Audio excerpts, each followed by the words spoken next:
мною принято решение о проведении специальной военной операции. As we near almost 10 months since the beginning of the Ukraine war, one question might come to mind.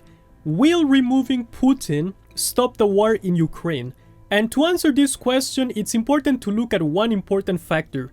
What is the root cause of the war? And this is precisely the question that everyone has a different answer to.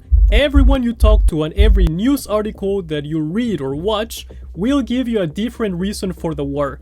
However, every reason falls into one of three categories. The first one is that the root cause of the problem is Putin himself as an individual. It's his worldview and his psychology and his egoism and his pursuit of power. The second one is that the problem is related to Russia as a country and its internal conditions and its political system. And the third one is that it's a problem of the international conditions that Russia faces. There are two types of causes in international relations: the immediate cause and the root cause, the underlying cause. The immediate cause is the direct and the most obvious cause. In this case, Russia attacked Ukraine and Putin was the one that authorized it. So this one is very obvious. Russia and Putin are the immediate causes of the war. However, what we want to figure out is why did Russia attack Ukraine and why did Putin authorize it? We want to figure out what the root cause of the problem is. And we also want to know if Putin was no longer in power, would the war in Ukraine end? So let's look at the most common reasons for the war from three perspectives: the individual, the state, and the international system. For the first category, the individual, we can look at the possible reasons that are related to Putin himself. So for this, we don't look at other factors of Russia internally or the international system. We look at Putin and his individual reasons for why he attacked Ukraine. I'm not going to explain every argument, but I'll mention some of the most common ones that we hear about, such as he believes that Russia and Ukraine are one people. He believes that Ukraine is not a real country. Some reports also say that his goal for going to war in Ukraine is to cement his own legacy in the history books. And other reports say that he wants to go back to the old days of the Soviet Union. And there can also be psychological factors. Some reports say that the pandemic isolation has affected his mindset. So at this individual level of analysis, there can be many reasons, but we're just looking at the factors that influence him as an individual.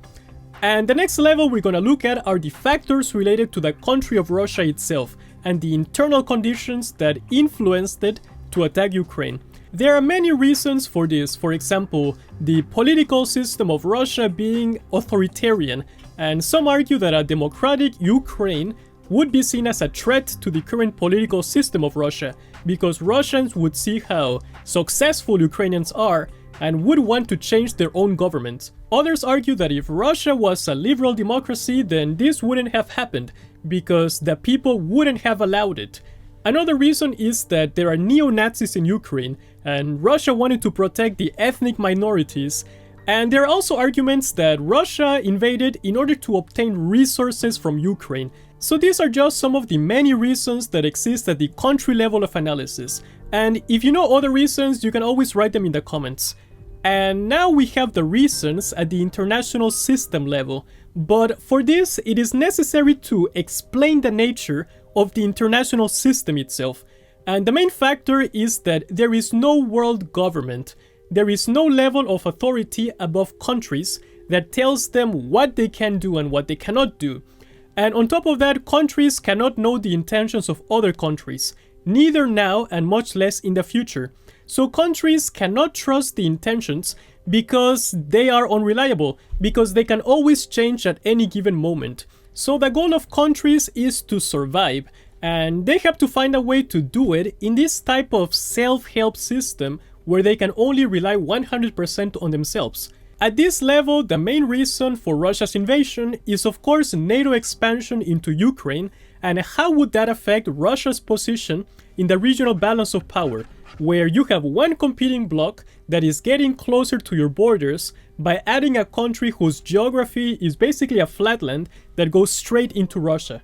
And another reason is Russia's desire to have Ukraine as a buffer zone between itself and NATO. So this level looks more into strategic and geopolitical reasons for the war. However, this level of analysis is very controversial because it involves more countries. So it shows how the actions of one country affects the actions of other countries and causes them to react to each other. So there is a type of indirect shared responsibility that countries might not have initially foreseen.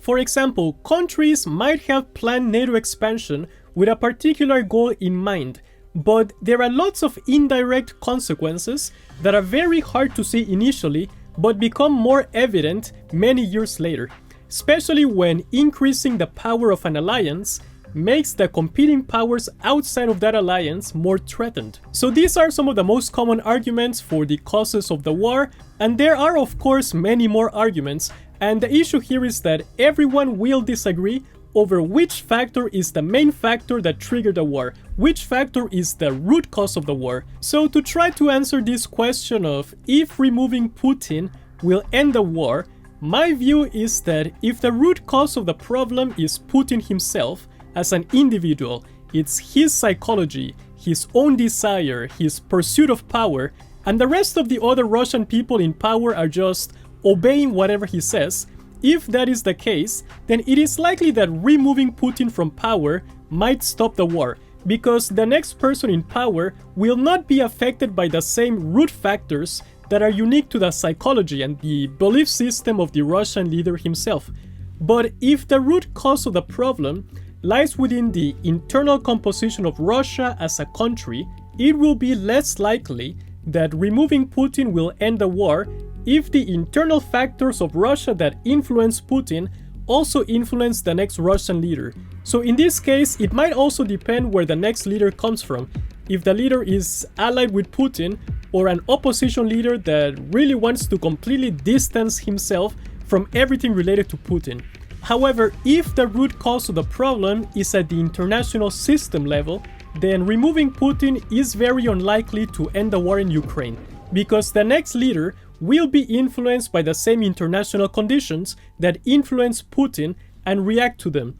So in this case, countries will need to negotiate and find a solution to those international factors that Russia sees as a security threat, in particular NATO expansion into Ukraine.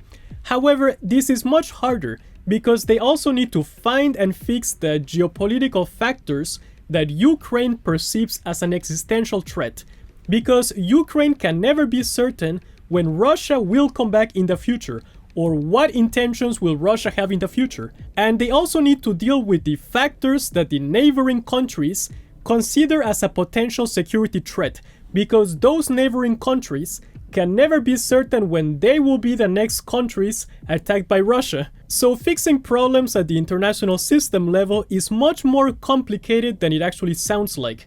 However, there can also be multiple root causes at multiple levels.